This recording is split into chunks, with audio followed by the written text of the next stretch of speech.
Hey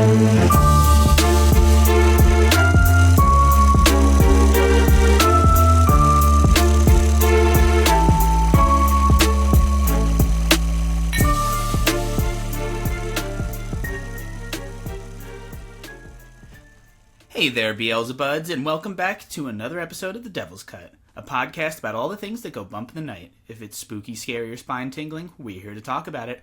I'm Matt Young, your resident manboy possessed by a devil, and I'm here with the skeleton everyone should want in their closet. Eric Rossi. How you doing today? Are you feeling merry yet, Eric? No, absolutely not. You're not feeling the draw of Yule? It's not filling your bones with the chill of Christmas joy? No, actually, they started playing Christmas music at work today. Of course. And I'm surprised it took them this long. Summarily drowned it out with my headphones. It's Mariah thaws earlier every year. I feel like this year particularly, I feel like the second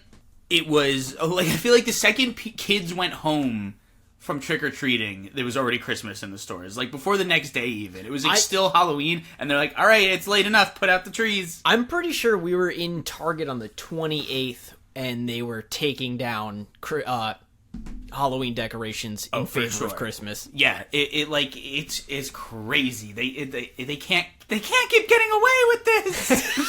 I feel like Jesse Pinkman. Yeah, the horrors of capitalism grind on. Yeah, it's insane. But yeah, so this is I guess this will be the official start of the holiday season.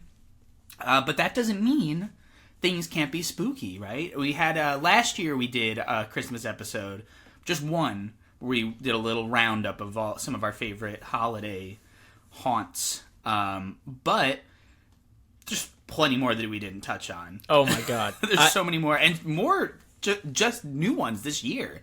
Yeah, I think the Christmas horror movie is a new subgenre. I mean, it's been around, but I think there's a new enthusiasm. Yeah, I think with the like you said, the ever encroaching Christmas means it will blend more and more with the when the jack-o'-lanterns, aftermath of Halloween, when the jack-o'-lanterns and the 50-foot skeletons are sharing like an aisle space with Santa Claus decorations, we're blending it all. It's all coming into one globule of weird holiday spirit, My favorite thing about the gigantic skeletons is the HOAs that are like, hey, that's a Halloween decoration, you have to take that down. So then people fully deck it out into a turkey and then fully deck it out into a Santa and just totally fuck you guys. What is a skeleton if not a frame for anything you want to make it into, A blank canvas to cast upon. But yeah, so today we are coming at you with this actually isn't a new holiday horror movie. Yeah, we lied last time. I thought we were going to do It's a Wonderful Knife, and it doesn't come out till this week. So Eric fooled me. I thought it was already out and available. I've been bamboozled. Yeah, well, so this time we're talking about a movie that I hadn't seen until the other day, and Me either. I was always aware of it. It was actually, I think it first was being pushed to me from Hulu, because I think that's where it was. I don't know if it's still on Hulu, but that's where it was available.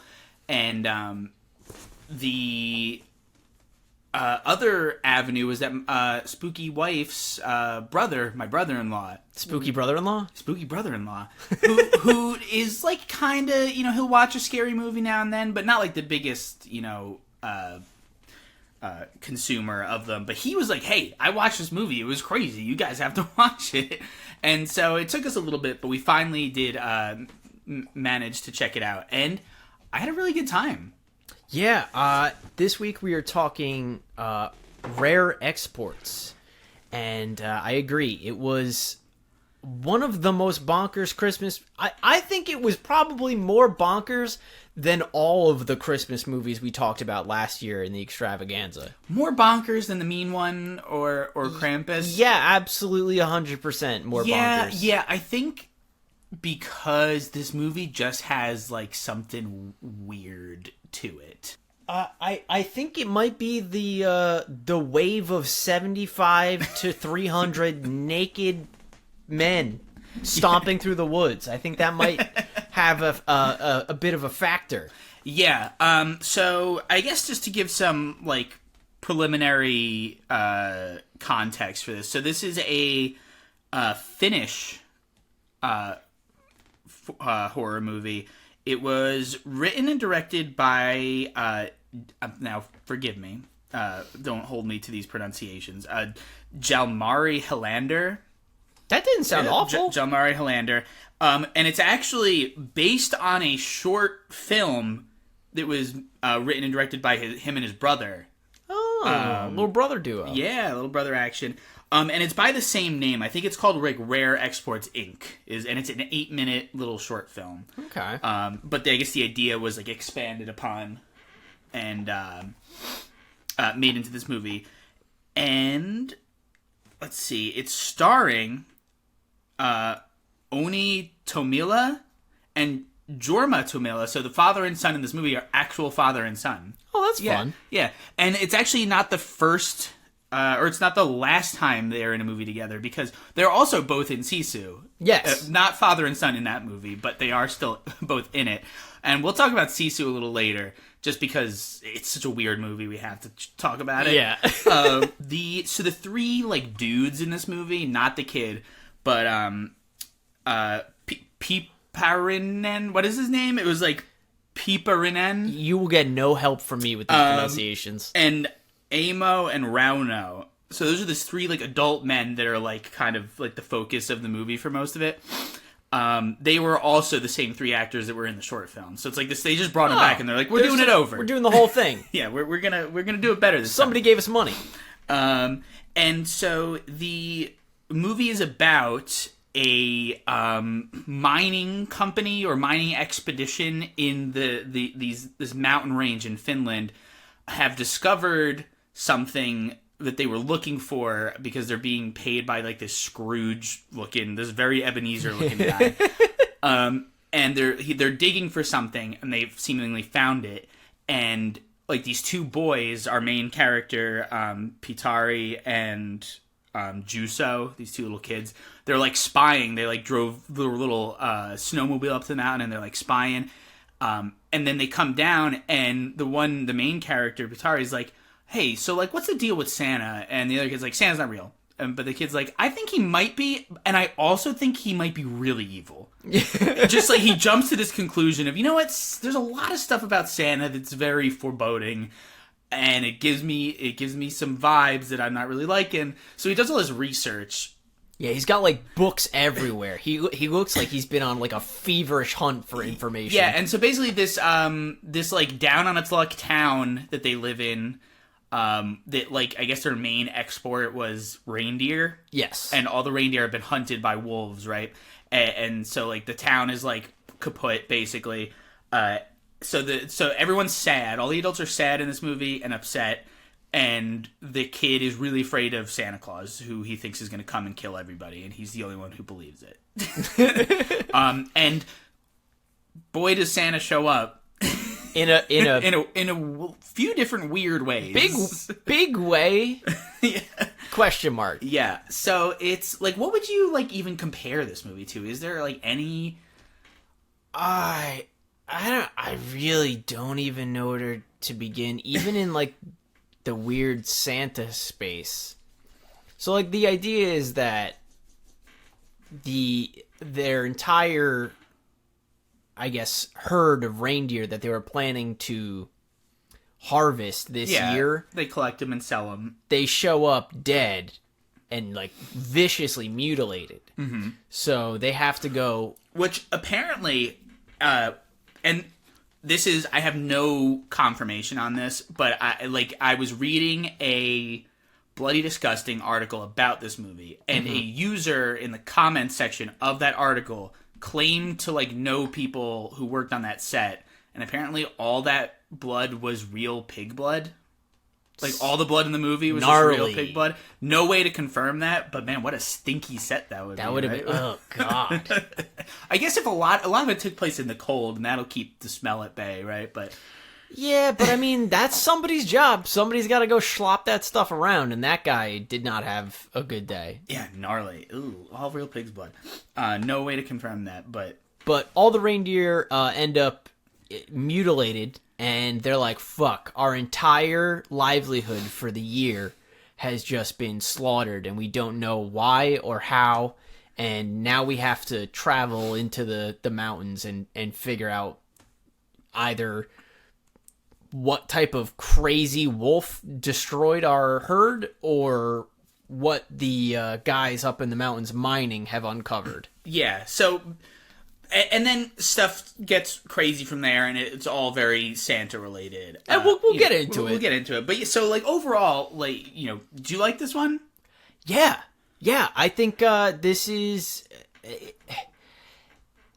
I didn't have any complaints. I don't think there was anything about this movie that made me go like, oh, well, that's disappointing. I think this doesn't really bother me so much, but I could see how some people would think, especially because it's a foreign film. It's all unless you speak Finnish or whatever language they're speaking in the movie, you got to read the subtitles. So it's a reading movie, and I think it is a little like slow at first.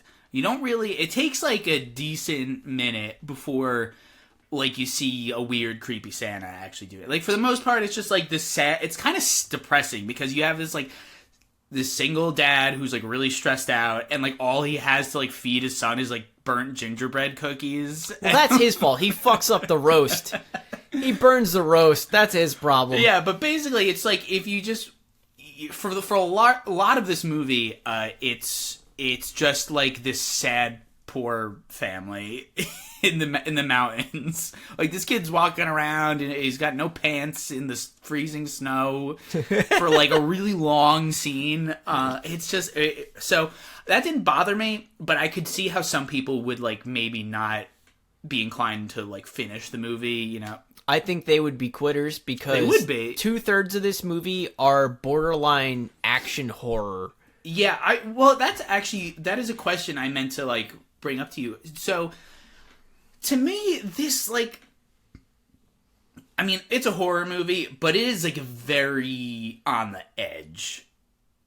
I'd say there's certain things that like, and if it wasn't for the fact that we get like a horde of naked old men like stampeding through the mountains and at night trying to murder the main characters, I'd be like, it's not really that scary. And even if it was, I think if they were in Santa suits, it would be not scary anymore. I'd argue that it doesn't necessarily need to be scary to be a horror movie. No, it doesn't. It certainly doesn't. I think enough of those gray wieners flopping around in the breeze are horrifying and bone-chilling enough on their own. Yeah, I think this is, I'd say this is like a horror light film. I don't think, if you're like a little, unsure about scary movies, or there's somebody that like, you want to watch like a scary Christmas movie with, but they're wieners, no pun intended, they can watch this one. There's lots of them. I think the only thing that, now they're completely different movies and honestly of different quality in general, but the level of horror in this reminds me of the level of horror in like Overlord. Remember Overlord? That like Nazi bunker? I never watched that one, actually.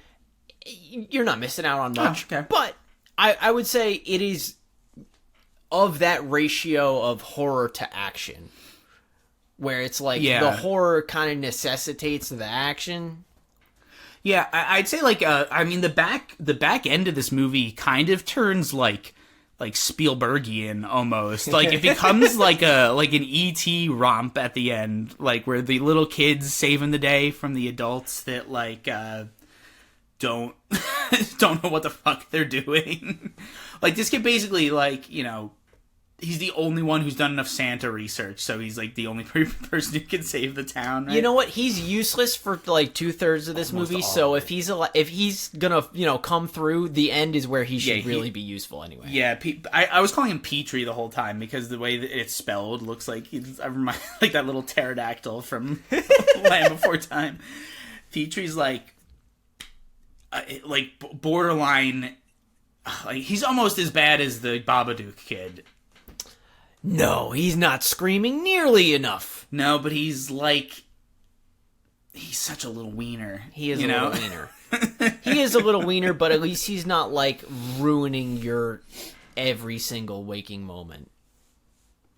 Very true. But yeah, so I liked it a lot. I can see how some people might not enjoy it. It may be a little slow for some people, but it really does pick up. It ramps. And it's only an hour and a half long. Like, who cares if it's a little slow in the beginning? Breezy 84 minutes. And I guess a few little like details, box office wise.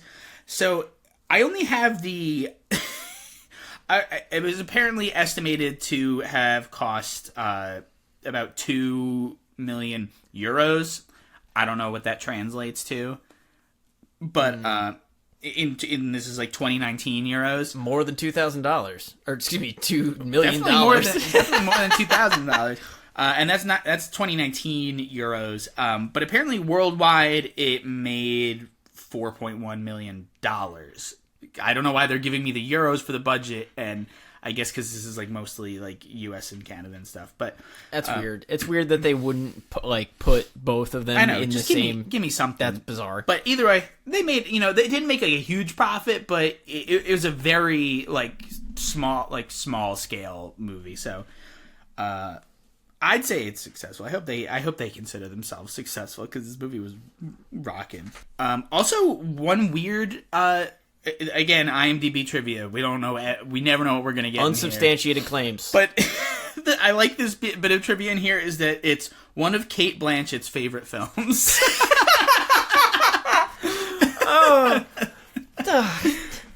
That's like when Discussion Films goes on and says, "Hey, breaking news! Some guy said a thing," and you're like, "Motherfucker, that's not news.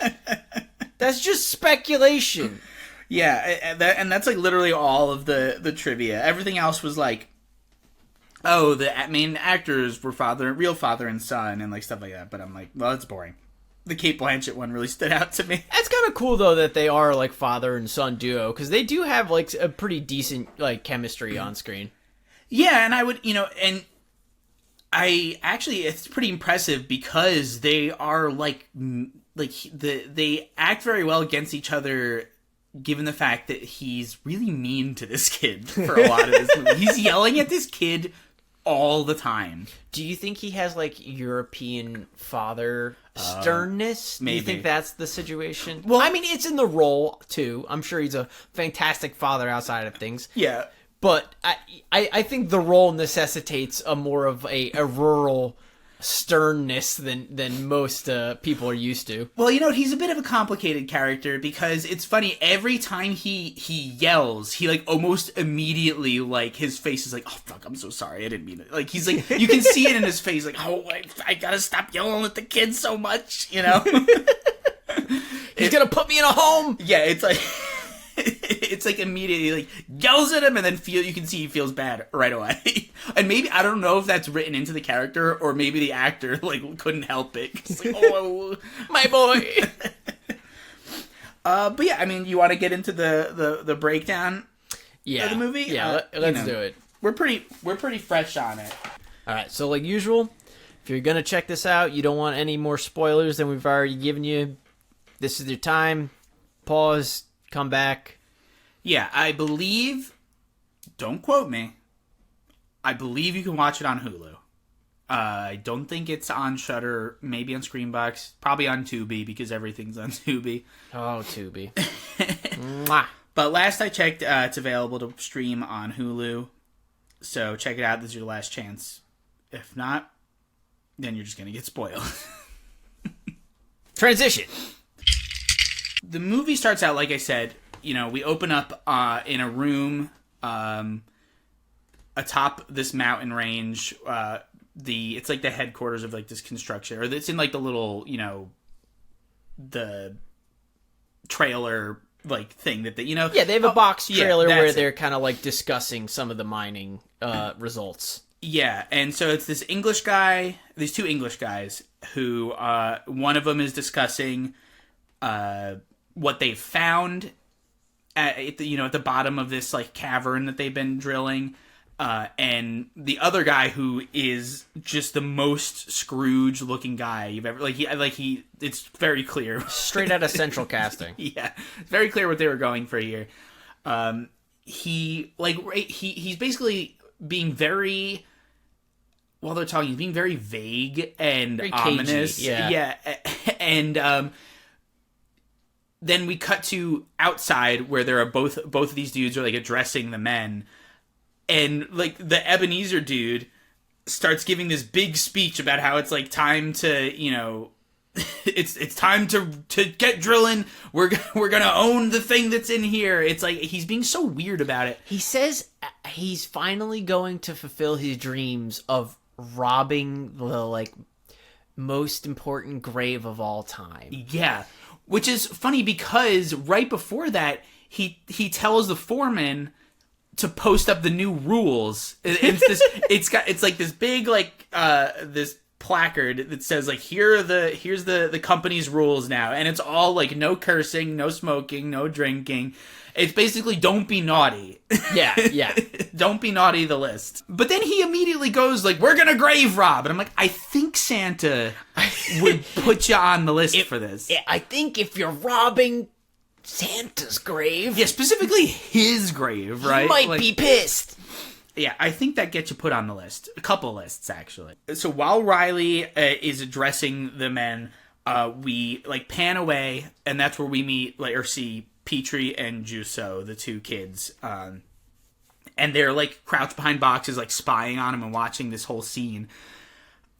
I don't know why, they're just curious. So they were like, hey, we're bored today. Let's take this snowmobile and drive on our own all the way up to the top of this probably very dangerous mountain, not just to traverse by itself, but also they're in a construction zone. They're using dynamite and stuff. Like, it is.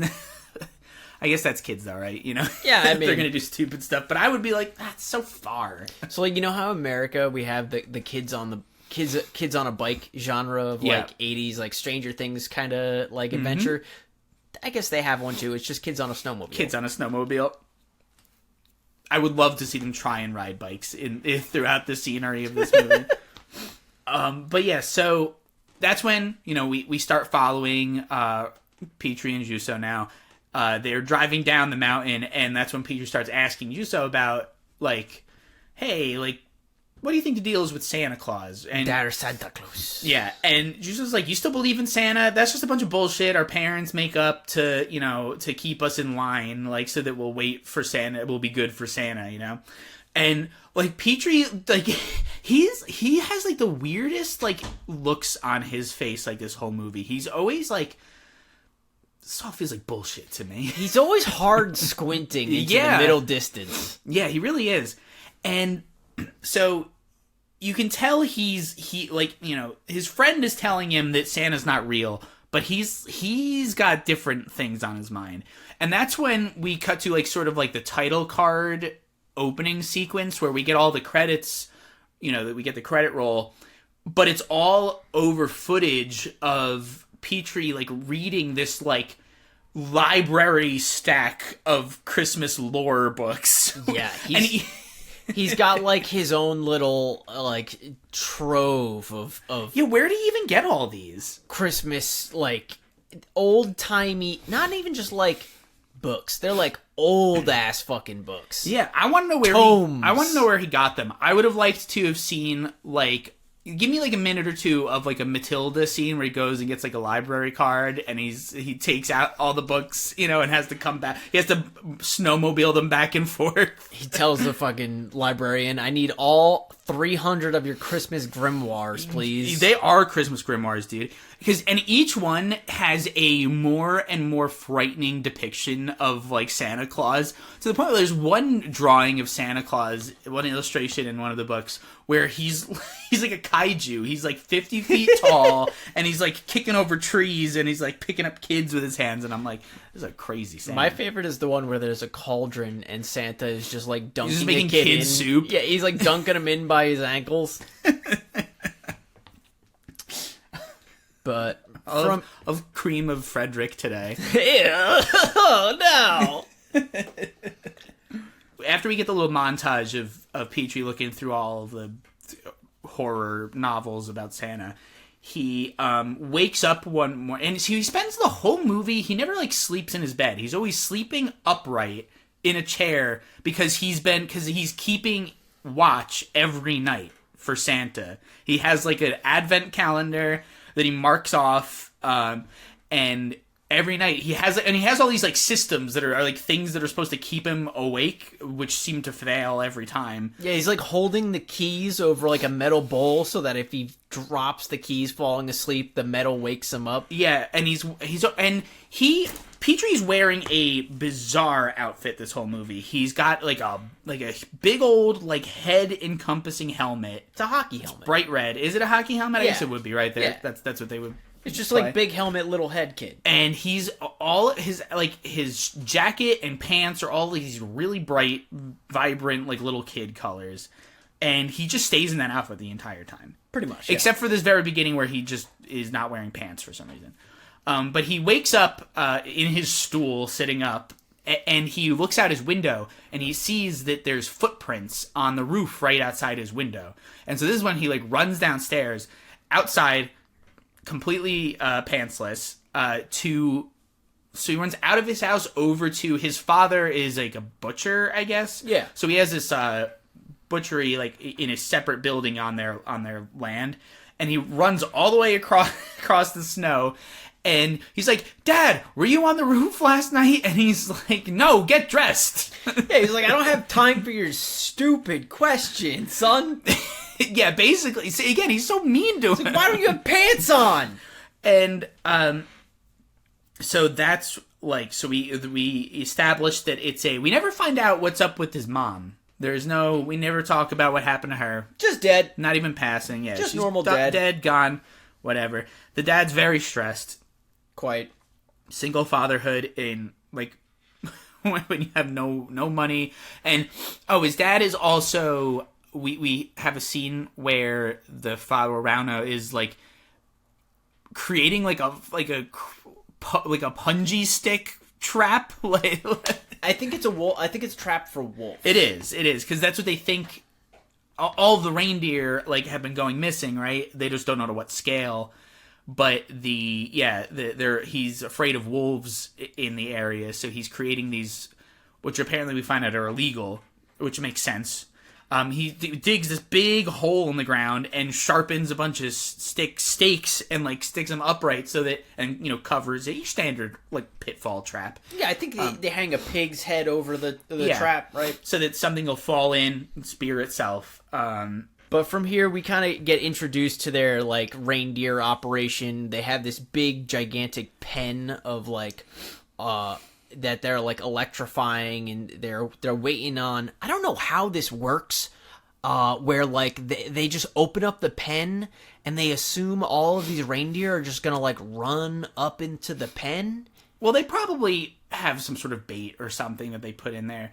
Hope and a prayer, because it doesn't seem like anybody's trying to drive the reindeer towards them. It's just like, all right, here they come. This is when we every time like anything is happening where like Petrie could be useful, he's like just not for like the whole beginning. He's in the way. His dad's like always treating him like he's like a nuisance. But then again, he feels bad about it like immediately after. But it's like the damage is done, dude. That kid's not gonna forget this. Trauma experience. Yeah. See, and this is like right after they like are all excited about this like electrified fence, right? That's when they go to find the reindeer, and then they find them all. Yeah, there's like two measly reindeer who pop up over the hill, and they're like, "Oh, they're here!" And then they're like, "Oh, wait, it's just two of them. What the fuck?" It's supposed to be this magical moment where like 1,000 reindeer come cascading over the mountaintop, and then it's just like, just fucking Comet and Cupid. The rest of them are gone. Yeah, so this is when they ride out and they find, like, what do they count? Like, just under 200, like, reindeer carcasses all mutilated? Yeah, an insane amount of mutilated reindeer. Like, all in the same area, too. Like, you'd think they would have left, right? After the first couple got, you'd think some of them would have been like, I'm out of here. But they just stood there and were like, well, when you gotta I guess go, I'm gonna you get gotta eaten. go.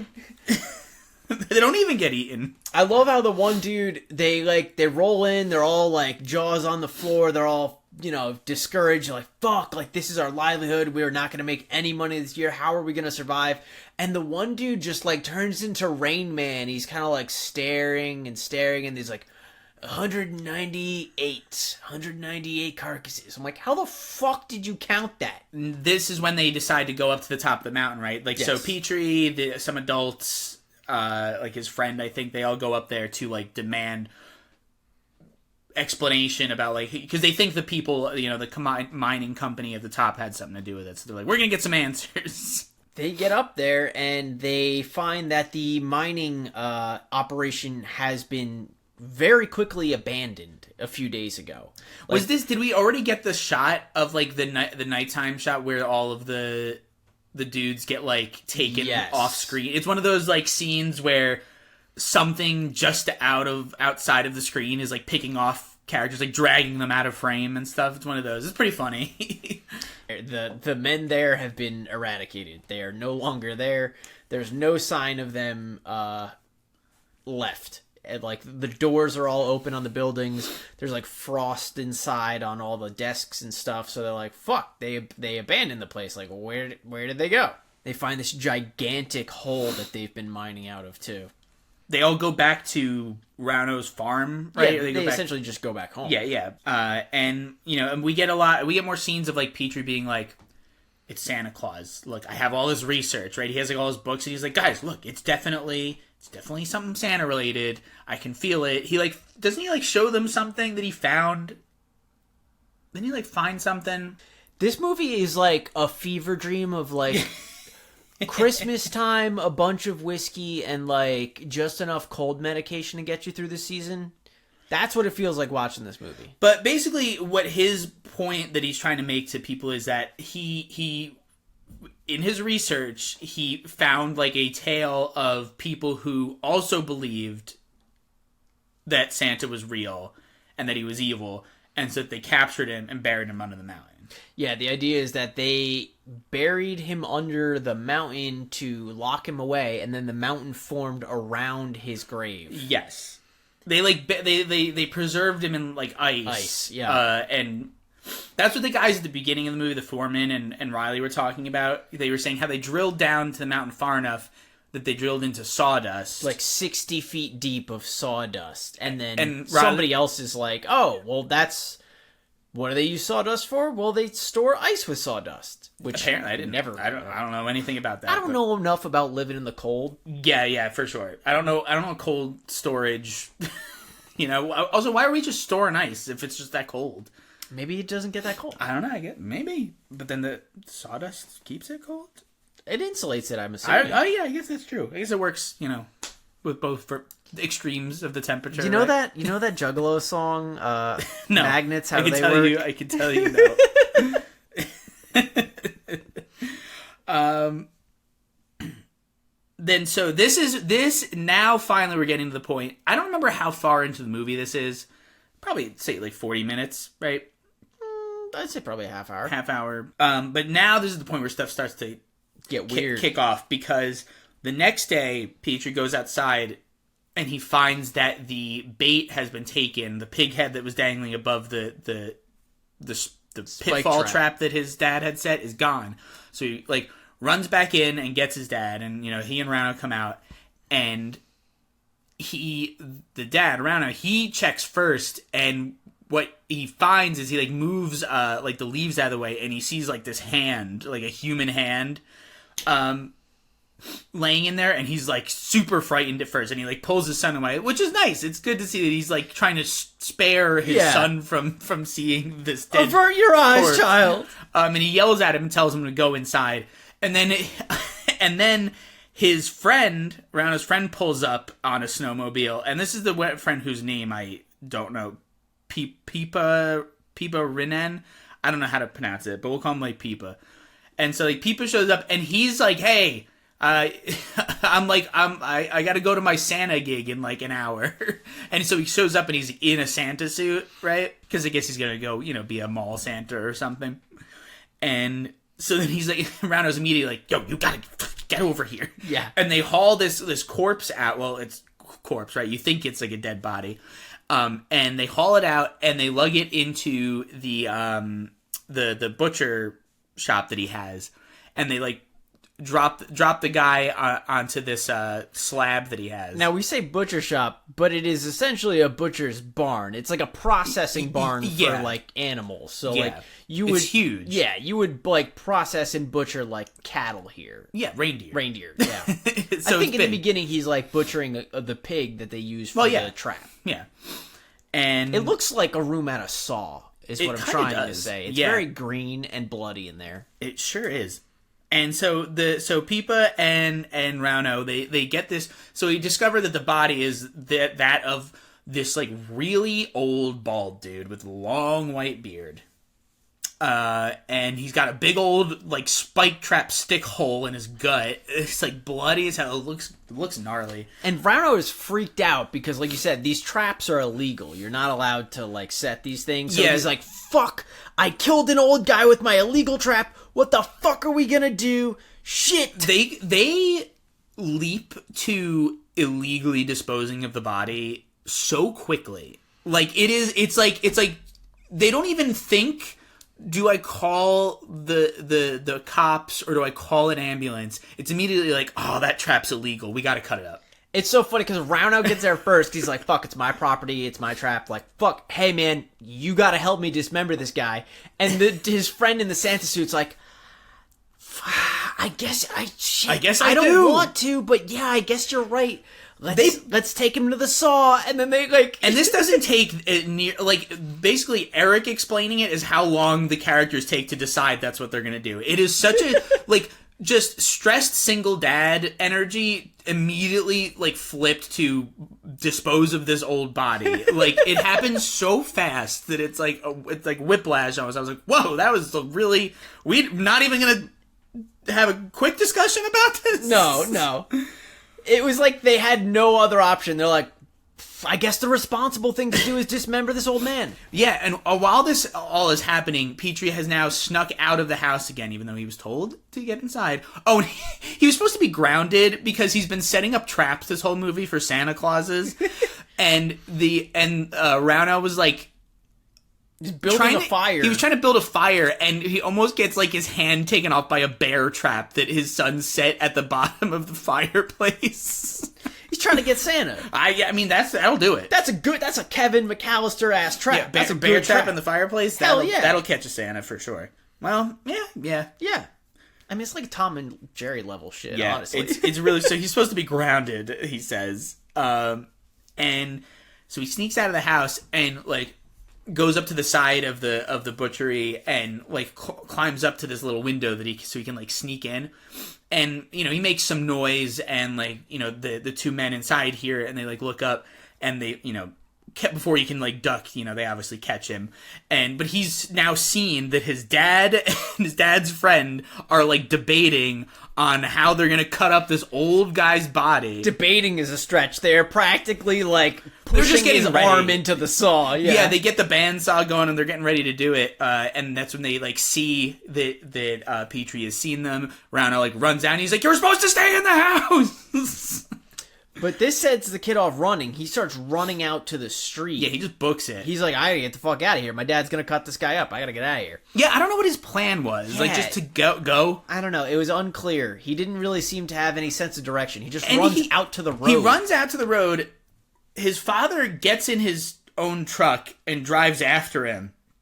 And gets to the end of his road just in time to see Petrie just get into what I thought it was just a stranger's car, but it was a police officer's Yeah, he car? says it's a cop car. It's He's a like, cop "Oh, car." Fuck the police. Yeah, so he like conveniently timed, I must say. Like Petrie gets to the end of the road. Oh, cop just driving by, perfect timing, and he gets in. But then the cop just drives away, and I was like, oh no, we're not gonna go back. Like Petrie's not gonna say anything. He's just gonna go with him. Like, hey, can I go with you? Like, what I want to know what that conversation was. Can I just go with you?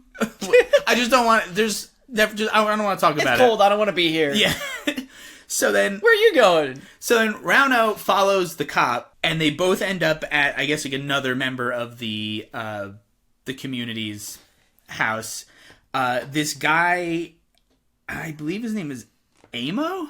So this is the guy who like could automatically count carcasses somehow.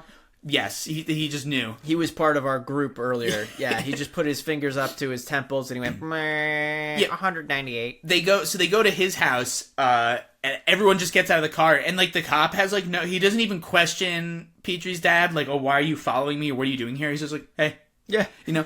And then they're like, yeah, we're at Amo's house now, and you know, we're gonna see what's going on with him. And apparently, all of the potatoes were... Well, the thing is, all the radiators have been stolen around town. The cop mentions that all the radiators have been stolen, and then Amo was like, oh, my wife's hairdryer is also missing. Yeah, and he says 100, what was it, like 200 something sacks of potatoes have gone missing. Yeah. And he's like, well, 200 sacks gone missing? That seems like a crazy thing to report. And he's like, well, the crazy thing is they left all the fucking potatoes. They just took the sacks. All of the sacks all of are the gone. sacks have gone missing, but the potatoes can stay. We get this great shot of his, like, barn, and it's just, like, fucking potatoes everywhere. Dude, the entire floor is potatoes, like, 5 inches It's like deep. fucking The Martian in there. There's potatoes as far as the eye can see, dude. Matt Damon would be just overjoyed. He should be so lucky. Yeah. You only lost Couldn't your grow sacks. that many potatoes on Mars.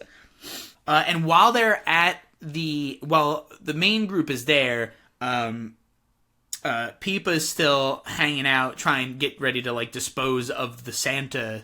This old, because Petrie was like, "That's Santa,"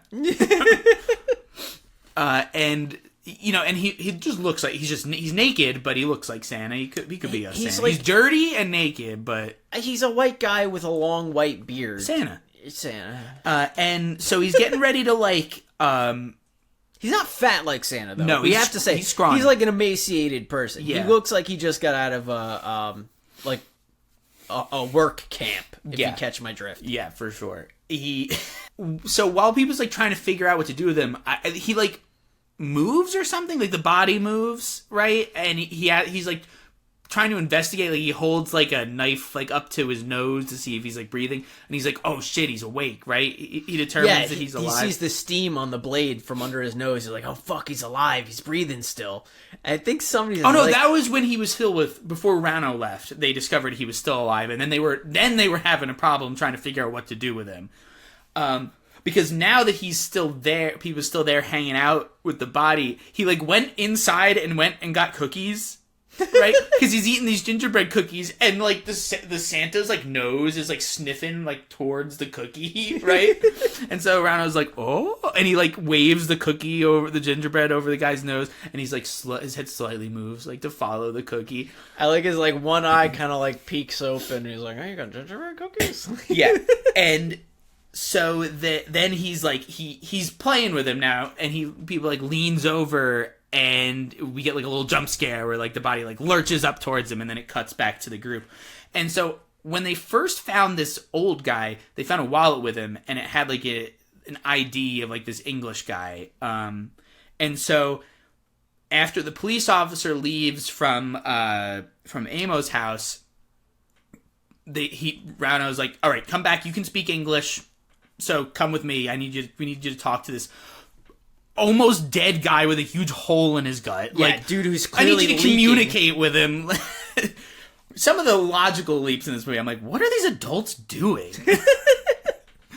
Like they're like make the weirdest decisions and assumptions about things. I'm telling you, whiskey, cold medicine. Yeah, That's what gets that's you what here. it is. That's what it is. So now again the group all comes back. And Amo is Juso's dad. Like, so Petrie's friend, the blonde little shitbag. And Petrie like went upstairs to go find him, and in his bed was not him, but a creepy like doll made out of sticks. Yeah, this like weird, like these like life-size kid dolls made out of twigs, and they look like something the Blair Witch would make for like a gift for somebody. Yeah, it looks very creepy. It's like this hollowed-eyed wooden doll of a child. Oh yeah, because we did seen it earlier in the movie. Because when when his dad, Petrie's dad, and the other guy pull the body out, before he goes to investigate, before Petrie goes to investigate the barn, he goes to the hole that the guy fell in originally, and he finds a sack, and in the sack is the little his own little stick kid in it. So we're like, oh, okay. So we're thinking maybe this guy was coming for Petrie. He had his own little stick kid replacement for him. Stick kid replacement. And so now the whole group goes back. We're getting all back together in the barn. When they get back to Petrie and Rano's house, they have their friend people. He's like got his ear bitten off, and he's like outside, and he's like, "That guy's fucking crazy in there, man. It bit my ear." And everyone's just kind of yeah, all right. It's like, well, that sucks. Yeah, Let's go see what he's doing. Again, cold living, it hardens you. They're like Starks up there, you know. Like that one dude in Game of Thrones who gets like the wolf bites off like half his fingers, and he's like, "Ah, that's cool." Whoops. Guess I don't have those. Don't have those anymore. How am I gonna hold a sword? I don't know. Let's drink. Please. And so this is when they all go inside to like I guess confront this old dude. And again, this whole time, Petrie's like, "That's fucking Santa. That is fucking Santa, and he's here to get us all. He took my friends." Because everybody's like, Petrie finds out that all of the kids in town are missing. Yeah, initially when they go into deal, like when the three adults go into deal with this creepy old man, Petrie takes a moment to like call a bunch of friends on the phone, and like all of their parents are like, "No, we don't know where the fuck our kids are." He's got this little list of classmates, it looks like, and he's just crossing names off the list. Yeah, so all the kids in town are missing. And inside the barn, I forget how the confrontation here ends. It pretty much escalates from, hey, we need to interrogate this weird old guy and figure out where he came from, what he was doing, like what happened to the reindeer. And they realize like, oh fuck, this old dude is Santa Claus. Yeah, I guess this would be my one problem that I have like with the story is like Petrie's been like, yo, that's Santa, like this whole movie. Like he's been like, Santa's evil, he's coming to get us, that guy's Santa now, I know it. And they all just kind of go like, oh yeah, that probably is, you know what, Santa. That makes sense. And so they somehow get it in their heads that they can like they're gonna sell Santa to the guy who's in charge of the excavation crew, right? Mm-hmm. They managed to like contact him somehow. I don't really remember how it comes to that. Is it like maybe a phone number they found in the wallet or something? Correct. And so they basically haggle. They're like, listen, we got the thing you were digging up. We got it. We have Santa. We're gonna sell it to you because they're trying to make ends meet because all their reindeer are dead, right? So they got money on the brain now. In addition, there's this weird like greed like arc starts to happen from here. Like all of a sudden, it's not like it's a horror movie and everyone's like sad because they're like destitute, but now like we're like enterprising all of a sudden. Yeah, we're like, we're gonna sell Santa to the rich English dude. And so they dress the old guy in the Santa outfit that the one dude was going to go wear to his gig. They put him in a cage, stick him in the back of a pickup truck, and drive him up to the top of the mountain. It's so fucking... This old man is just, like, standing in the back of this fucking pickup truck in the cage. And he has not said a word. No, he's very creepy, but he's, like, leering through the window at the kid. Yeah, anytime the kid is in the scene with the old guy's like... Yeah, I think I said it when we were watching it, but like this old dude is like Santa Claus by way of Albert Fish. Oh yeah, it's so gross. Creepy. He's like gaunt and dirty, and well, up until now that he has his Santa suit on, he was buck naked. Yeah, and just leering at this child. It's very uncomfortable. But anyway, so our characters, our whole crew, the son included, they bring him for some reason for this crazy hostage negotiation. Look, you can't leave this kid at home. No, he's clearly going to fall into a trap or something crazy. Yeah. He's a walking menace. And so they get there. The Riley, the businessman, he shows up and in a helicopter. Yeah, he shows up in a helicopter, which then I don't It's know what just happens there. to the guy. Did he fly the helicopter himself? Was there not a helicopter driver?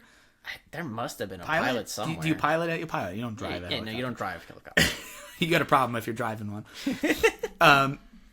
And so like Riley gets out, and he has this like magical moment when he sees they bring out the cage with the Santa in it, and he goes up to it, and he's like so like he's like almost like a child again. He puts on this like reaction like Santa, and he like gets real close to him, and then like the Santa's like eyes like do a weird like it's like the thing that the vampires do in all the vampire stuff lately. Your shimmering eye, Yeah, the shimmering shimmering that you love eye so effect. much. It does that. They like gloss over, and then all of a sudden Riley's like, uh-oh. He's like, listen, everybody, drop your weapons. No, he starts to go over the list of the don't be naughty list. Yeah, he's like, no cursing. Everyone drop their guns. Yeah. Smile in the nicest way you can, which Yeah, is it's like a weird way to even put. That might be a way- weird translation. No, because he speaks English. Oh yeah, you're right. He is speaking English. But none of these other people speak English, so he's saying this to almost nobody except the one dude. The one dude even who can understand English is like, I don't know what the fuck he's talking about. But basically, he goes, "That's not Santa. It's one of his little helpers." And then this is the twist of the movie, because like right when he identifies that this is not Santa and instead it is one of Santa's elves, he like immediately gets a pickaxe to like the back of the head. Just thrown from like a football Yeah, field we away. get like a cartoon like and it just like cracks him right in the back of the skull, takes this guy out of the movie, right? This guy's dead as fuck. The camera immediately starts zipping around the woods, and you see like all of these guys who are essentially like frozen in like step, as if like you just like shined the light on a deer. It's just all these silhouettes of like these old naked men in the woods. So many. It's like the end of Hereditary when like you see all of the naked people just suddenly in the yard, and you're like, oh shit, when did they get here? And so our characters are, there's like you said, there's a freeze frame like where everybody, all these naked elves are just like, and they're all brandishing like, they're all dirty. They've all got like pickaxes and shovels and again, weaponry. Elves, these are full-grown adult. Yeah, they're men. not little. No. They are large, Old old guys. naked men. And then all hell starts to break loose because they start just coming. It's a horde, dude. It's like it is like any. It's like World War Z. Yeah. It's like a flood of naked pickaxed old dudes just come rushing out of the woods. So the crew, they get into the nearest There's like a huge it's a warehouse, like a big yeah. warehouse, and they all close themselves inside there. And like Petrie is already in, and he's like, he like led them in there. He's like, over to this one, I found something, and inside is, once they seal the door, they all turn around, and there is this giant, massive ice sphere. Yeah, it looks like a tiny little iceberg. Yeah, it's like this. Well, it's not tiny. Well, It's a pretty huge. I guess far as- iceberg scale. Right? We'll say small iceberg. But it's like gigantic. It takes up most of this warehouse that it's in, and it's being like dangled via chains like from the ceiling. But all around it is all of the town's radiators and hair dryers and anything that produces heat. A bunch of ovens. Yeah, like ovens open. that are open. And so basically they come to the conclusion that the elves, in quotes, they call them elves the rest of this movie. The elves. All of the elves have been stealing the heat-producing items so they can thaw out. And out of the giant block of ice that is, like, slowly melting are these two massive, like, demon horns. Yeah, they're like curling like ram's horns. They're Yeah, like fucking like huge. like fucking. We all saw Krampus. It's Yeah. like Krampus style, huge horns coming out of this thing, and so they're thawing out Santa. Which apparently that one drawing of like the 50-foot Santa kaiju was accurate. the one. That's the one. That's the portrait. And in addition to all of the ovens and stuff, there's also, they find all of the kids from the town are in like potato sacks. Yeah, they've all been sacked They've up. all been sacked, and they're all like I get left as an offering to fucking Santa, the Santa demon.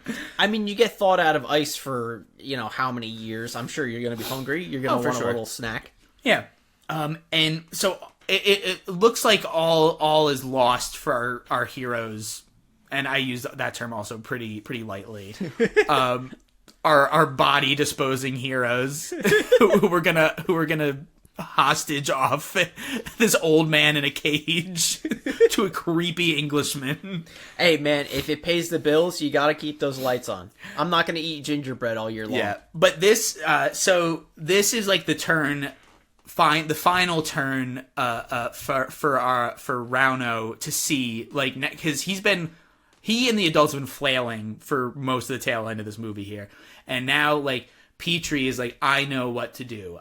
He's had like a Jimmy Neutron like brain blast. He like looks around the room and straight up brain blast. He puts all the pieces together like it's the end of the Da Vinci Code. Yeah, it's just numbers flying everywhere. And so this is when we get to, this is the character growth moment where like now around I was like, oh, my son isn't a little piece of shit who's useless. Like, he's the only one who can save us. And she's like, yeah, everyone, you have to listen to him. Do what he says. That kid is going to be set up for failure in life because he is never going to be as useful as he is in this one very specific evening. instance. Yeah. And so what happens now is the plan is the one friend, Peepa or whatever, they get him. They're like, all right, you can fly the helicopter, so you're gonna get the helicopter. The warehouse has a big hole in the ceiling, and so what ends up happening is they. Wait, there's a scene when they send him to go get the fucking helicopter. They give him like a handful of gingerbread cookies, and then he uses his bait. He like walks out very gingerly and scared, and he like starts like nibbling one, and he's like, I got a cookie, and like he throws it, and the elves kind of like scurry over and get the cookie. He throws another one to get this. The fucking elf. He's so aggressive. Then he just bends down. He drops his pickaxe. Then he picks up the cookie. And he's like, cookie. Yeah, I totally forgot about that. But yeah, so basically they round up all the kids in the potato sacks who they never let out of them. They were just like, no, you stay in there. Yeah. And they put them in the net from the helicopter, It's right? like a big cargo net. So Yeah. you have essentially like 30 kids in separate sacks now in the cargo nets. How bad does it have to be the kid on the bottom of that cargo sack? That kid's dead. Kid's dead. That kid's kid's getting dead. crushed. Especially right? the way this guy pilots this helicopter. They'd be whipping around that sack of kids. And so Petrie like pulls like a fucking Indiana Jones maneuver, and he just rides on the out. He just grabs onto the net, and he's like, "Fucking hi-ho Silver, get He's out like, of here!" Send it. Yeah. He's like fucking Nathan Drake scaling the side of this fucking thing. And Walkie-talkie in one hand, gripped on the other. Yeah, he's got the walkie-talkie to communicate with the guy piloting the helicopter, and so it's up to the rest of the the two dads, Aimo and Rauno. They have to start drilling holes into the Santa Berg, and they just slot every hole they drill. They slot in a stick of dynamite because they have like more dynamite than they could even know what to do with. The mining expedition has like tons and tons and tons and tons of dynamite. When they are finished, when they get radioed in, like, hey, are you ready to blow it? They like show the Santa Berg, and it's like Pinhead. It is like there's so much dynamite in it. It's fucking crazy. Surrounded by a nest, like a fucking kaiju's nest of dynamite. More dynamite. Yeah. And so while they're drilling, all of the elves are drawn to the children, so they like run after the helicopter that's sailing away to like the top of this. They're sailing to the reindeer pen. Yes. From earlier in the movie, because Yes. that obviously had to come back. Which is like miles away. Yeah, really far. And the helicopter. This is when we get like the kid riding on the outside of the like Petrie on the net is like so clearly like a CGI cartoon while we're sailing through this mountain pass. Tell you what, it was everything else going on in this movie was so fucking crazy at this point. I was Didn't like, even faze me. Thank God he's riding the cargo net. Yeah, and so while they're like sailing around, piloting their way to the reindeer pen, like I said, this net with just the kid hanging on by one hand and all the sacks of children inside is being like whipped back and forth. It's crazy. Like you said, it's like something out of an Uncharted game. Like Nathan couldn't have done it any better. But like every time they kind of like whip around a hill or like crest over a hill, you see a wave of like 300 old dudes. The naked as the day they were born. And they're not shying away. It's not like they're using convenient shadows. Those dicks be flopping. No, dude. we get floppy dicks galore. That like filled up my old guy dick quota for years now. I don't have to like. Yeah, I'm good. Yeah, usually I think most people catch like 3 or 4 a year. Maybe at depending a gym on what kind or of something. Yeah, depending on what kind of movies they watch, how which they frequent the gyms, or saunas in their neighborhood. Yeah. But like, I'm good for like a while. I'm good for maybe a decade. Also, not a quota I was looking to fulfill. You don't look to do it. No, It just it happens to you. Yeah. And so the action culminates in they finally get the helicopter to they're hovering over the center of this reindeer pen that again oh my god is electrified, but not, you have to activate it manually. And the guy who's piloting is like, it's too dangerous, Petrie, you can't go down there. And he's like, I have to tell my dad what I did, and he just like lets go. He goes, I'm not coming back. Like a fucking grizzled Marine sacrificing himself for the platoon. Yeah, it's like the fucking Terminator, like thumbs up down through the lava. He just lets go and plummets down into like a pile of snow, where he can then like he pulls the lever to electrify the fence. The open gate is like open like the fucking maw of hell before him, as 1,000 naked old dudes with pickaxes are charging for him, and he's just kind of like, it's like. He just like closes his eyes and he's like, it's like the end of I Am Legend. Yeah, where he's like, I'll let them take me. And right as like, he's about to get got by all the elves, that's when fucking his dad and the other guy finish up. Like they've been taking their sweet ass time, because they could have been done earlier, but they got to make money, so they decided what they're going to do is, before they blow up Santa, they're going to carve off his horns and take them as trophies. They have to, like, there's 2 different scenes of them, like 2-man scooting this thing into the back of a pickup truck. They're like, I don't know, maybe 8 or 9 feet from, like, the bottom of the curl to the top. If you straighten these horns out, it'd probably be like 30 feet of horns. They're huge. They're in the back of the truck with this guy as they're speeding away from the barn, and they're just fucking comically large. It's so funny. And yeah, so the 2 guys, Rano and his friend, they drive away, they detonate all that TNT, and we get a really cool explosion. Really good it's a good movie explosion. Yeah. And it is a shame that we don't actually get to see the like 50-foot tall Santa demon, Yeah. That is another gripe, but I feel like we would have lost it. I feel like the horde of old men was good enough. I'm satiated by the horns and the horns. The wave of 300 elderly men charging through the woods. I feel like it would have been. I wanted to see it, but I admit that it probably would not have been done as good as my imagination. Like I think like I could, whatever I'm thinking of is probably cooler than whatever CGI they could have made at the time. Yeah, because this movie also, we said this came out in 2010, right? Yeah, so it's not a new one, and it's only $2 million, right? We said $2 million on the budget, and they blew that budget on those old men for sure.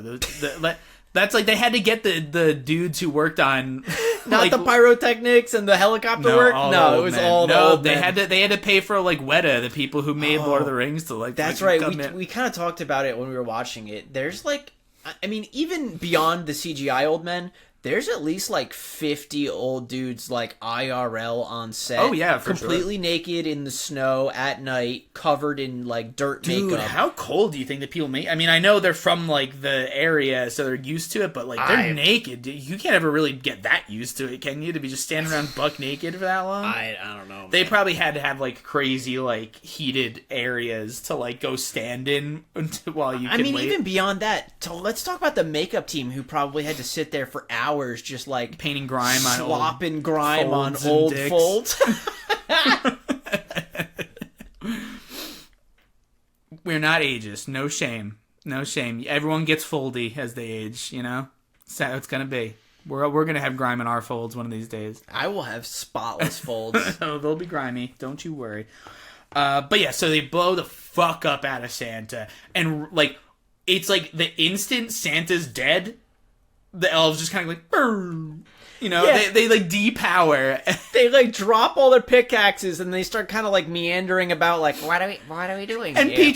Petrie's like, I don't know what's going on. And then he's like, looks like your dad just put those elves out of a job. Like it's like, and then the CSI music starts fucking playing. Like, so they're just like, well, we can feel Santa's death, so I guess we don't have to murder this kid anymore. The fucking psychic hold of Kaiju Santa has released us from our elfish prisons. Yeah, dude, this could be like a DC villain. Put him in the next Superman movie, man.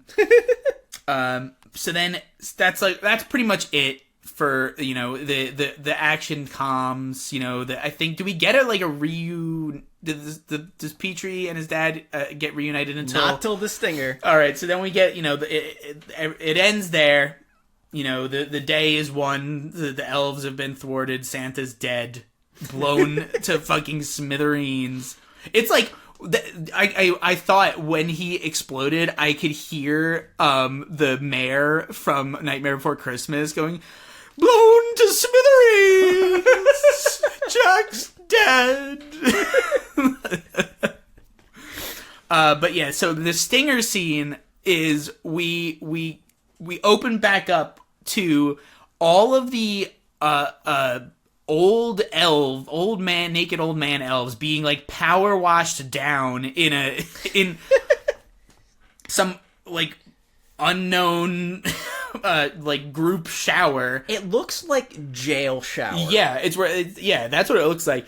And they're all getting sprayed down, and then we cut to them getting like pampered. They get like their beards trimmed and cleaned up, and then they're all like lined up, right? And they're all sitting in chairs, and they've got those little stick kids, but they're like, you know, bouncing them on their lap, and like, so basically what's happening here is these enterprising motherfuckers are like, well, we have all of these elves now. One of them was worth $85,000. Right, because that's how much they were like, we need. They're also very, like, I think that's what Rauno was going to demand from Riley, the old guy. He's like, I want $85,000, and his friend is like, ask for $1 million, and he's like, slaps him out. He's like, no, $85,000. Because that's what they were estimating was lost on the reindeer. So they're like, fuck, we gotta make this much money, We right? gotta make our $85K, no more, just enough. Yeah. Just enough for gingerbread next year. Yeah. And so yeah, they're like, well, one was worth $85,000. So now they are there. There's like this scene where Rauno and Riley, or not Riley, Rauno and Petrie are like Petrie's on his lap, and they're like father and son. They're all cleaned up and they're happy. And they're like judging how good these like if they're ready to be Santa, to the point where it's like, no, not that one, not yet. Oh, nope, not yet. And then we get to Petrie's elf, the one who was gonna kidnap him and sack him up in the first place, and and they're like, they look at each other and they're all like, he's ready. And then Riley crowns him with a Santa hat, and the old guy's like, oh. Again, they've never said any words. They don't talk. They don't talk. but they're like, oh, yeah, and they're like, he's ready. And then what do? They put him in a crate. They put him in fucking crates that say live cargo, and they ship him off to like Zanzibar. Ship him with some hay and get him out here to Zanzibar. There's a Zanzibar needs a Santa Claus for this year. But yeah, that's their new business. They're like, we don't export reindeer anymore. Now we export Santa Clauses. and we see the logo that they have on the side of the containers and it says rare exports. And there's a little like octagon with like a cartoon Santa in it. So, we get like this like kind of like creepy, like slow burn, like gross evil Santa in the night movie, and then it like turns into like, oh, we're just gonna be shipping Santas across the world. Is this all right? Now we talked about it on the last movie, because we did determine the last movie, secret monster movie, which is one of our favorite genres of horror movies. Is this a secret monster movie? No, because there's monsters involved right away, because they make it very clear that they've been excavating in the mountains and they found something and it gets loose. Like, it's a monster movie. It's just like, at first you're like, oh, the monster is just this one Santa, but then you get the twist on a twist where it's like, oh, the monster's that's not Santa, that's an elf, and there's a lot of them, and then there's big Santa, so. That's like the twist from the Meg, where you're like, wow, that's a big shark. Oh, and they're then like, the bigger I don't one think that eats shark's it. big enough. Yeah, and then the other one comes and eats it, you're like, fuck, that shark is way bigger! Same twist. Yes, same twist. You know what? I think Meg ripped it off. I think they knew what they were doing. Oh, fuck. But that's rare exports. It's a wild ride. Like I said, it's a kind of a slow burn at the beginning, but it is well worth the ramp up, dude. The movie goes buck wild at the tail end, and it was way worth it. Yeah. I don't care how many naked old dudes were in there. It was so funny to see and so scary. Yeah. It was effectively scary. Yeah, those like couple scenes where they're like moving the helicopter around like across the mountainside, and you see all of them running like it's like a bird's eye shot from the like helicopter. It's like seeing the White Walkers and shit. Yeah, it's fucking scary, man. I really liked it. I think it's very funny, and I think it fits right on up there with any of the other Christmas horror movies that we listed last year. I think it's better than a lot of them. Yeah, it's definitely. Really fun. Again, you have to take it. It's a foreign movie, so there's going to be like, you're going to have to do subtitles. I know that turns a lot of people off, but grow up. But just do it. It's worth it. It's really funny. Learn how to read, you fucking heathens. But yeah, for me, thumbs up. I'm going to definitely put it on the yearly list. I'm going to watch it again. As long as it's available, I'm gonna watch it on Christmas. Yeah, I agree. I think it's a good way to kind of start off our season 2.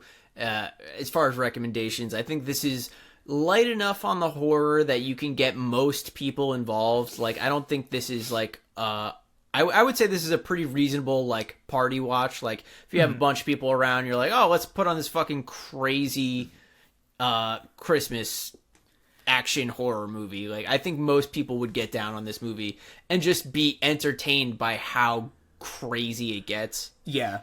And it just has this weird, I don't know if it's like directorial style, or if it's just like it has sort of like this, the whole movie has this weird like dreamlike quality to it that like I think just films in that area of the world just kind of feel like, because like Hatching sort of had that, but I know that's like a fairy tale movie, but so did like Troll Hunter had that, where they just like everything feels very dreamy and like kind of like I don't know, it's a weird, it's hard to describe, but there's just like a quality to a lot of like films from that area of the world that like I really like it. It feels like a little fairy tale, a little treat.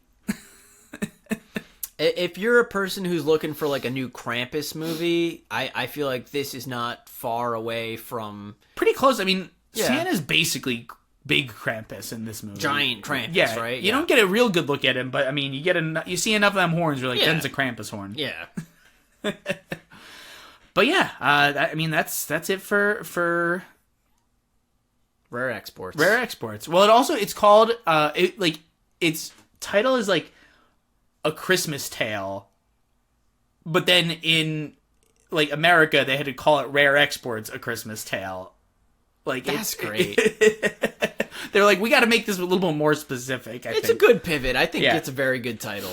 But yes, that's it for Rare Exports. Definitely go check it out. And so I think we're going to keep going strong with Christmas. I think we're going to have a nice little docket of Christmas movies to cover this. So it won't be just one episode like last year. We're starting off with this. We've got It's a Wonderful Knife coming out. And I think we got a couple other Christmas haunts up our sleeve. So, Oh yeah, definitely. I mean, So I think it'll be we'll get to do like a full Christmas. I think we might have underestimated last year when we tried to do an entire just one episode of Christmas. I feel like there's a Christmas horror movie for every flavor. Yeah, I think we're going to have some good stuff coming up. I'm excited. Yeah. And you know what? This one, just this movie alone got me in the spirit. I'm feeling a little jolly. He says that now, but I think next week I'm going to make him watch the Mean One just for like our own viewing. And you think that'll make me feel less jolly? No, but I think it'll temper you a little bit. Well, you know what? Either way, I can't wait. So, thanks for joining us, everybody. As always, follow us on the socials. We are the Devil's Cut Pod. In the description of this episode, there's a link tree that has all of our links to our Instagram, Twitter, the invite for the Discord if you want to join that. We're hanging out in the Discord all week. Yeah, we chat about stuff. Eric posts news that he finds, and any little fun tidbit. You can find it all in one place there. And as always, check out our Twitch streams. We stream on Monday nights at 8 o'clock until midnight or later, like Taco Bell. And that's going to be at Matt X Young, because I made that channel before we started doing this. I'm pretty sure it's in the link tree too. It should be, but just in case, if you got Twitch already pulled up on your phone and you want to find the channel and follow it right now, that would be cool. It would be cool. It would be cool. But yeah, that's it. That's us here at the Devil's Cut. Catch us again next week. Until then, keep it real.